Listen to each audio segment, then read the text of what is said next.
ওইখানে লেখা ছিল, যেই কারণে সে ওইখানে গিয়ে মৃত্যু হয়েছে। কারণ মৃত্যু এমন একটা জিনিস, যেখানে আপনার মৃত্যু লেখা আছে ওইখানে গিয়ে মৃত্যুর স্বাদ আপনাকে গ্রহণ করতে হবে।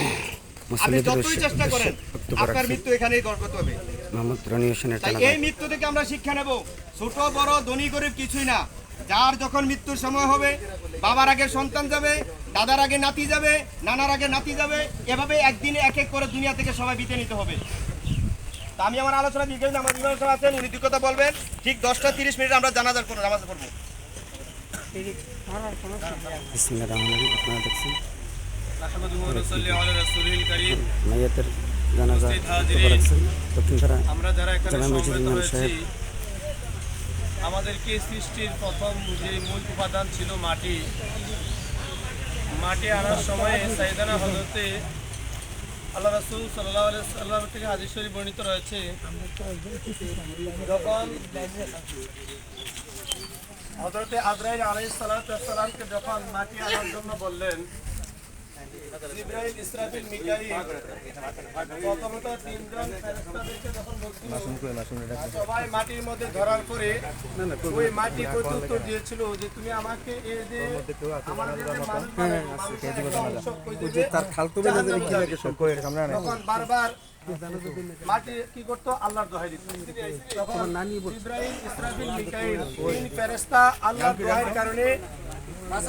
আরে নামটা কি মাইকদা হুজুরের কাছে কও তুমি? রনি রনি কই? আছে না না, জানার জন্য কই কে আছে?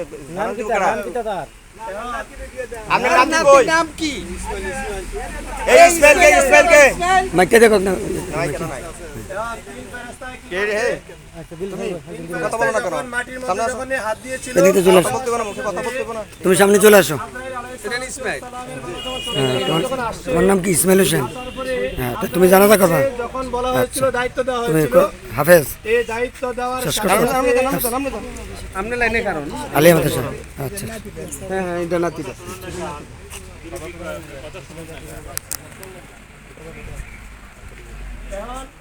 এই যে আপনারা দেখছেন আমার সামনে ক্যামেরার সামনে ফেরেশতা যখন রনি হোসেনের পিতা মাটির মোহাম্মদ মধ্যে হাত নাসিম হোসেন। দিয়েছিল, হাত দেওয়ার সাথে সাথে আমার সামনে আল্লাহ রাব্বুল দাঁড়ানো। আলামিনের যখন নামের দোহাই দিতে, তখন কি করেছেন? তিনজন ফেরেশতাই আল্লাহর নামের ইজ্জতের দিকে তাকাইয়া মাটি ছেড়ে দিয়েছে।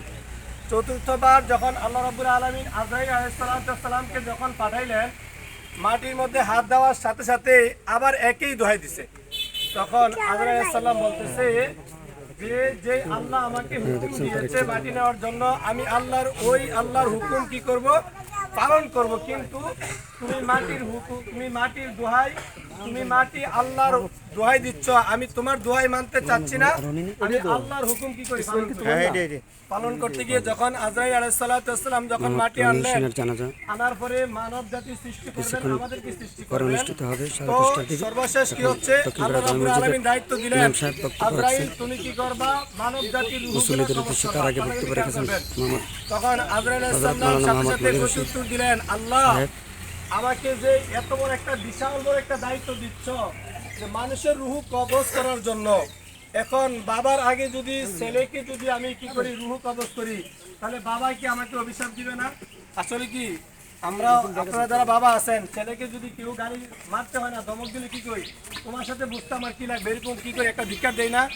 তো আজরাইল সালাম বলতেছে, আল্লাহ আমাকে যে দায়িত্ব দিয়েছ বাবার আগে সন্তানের রুহ কবজ করব, এখন বাবা কি করবে?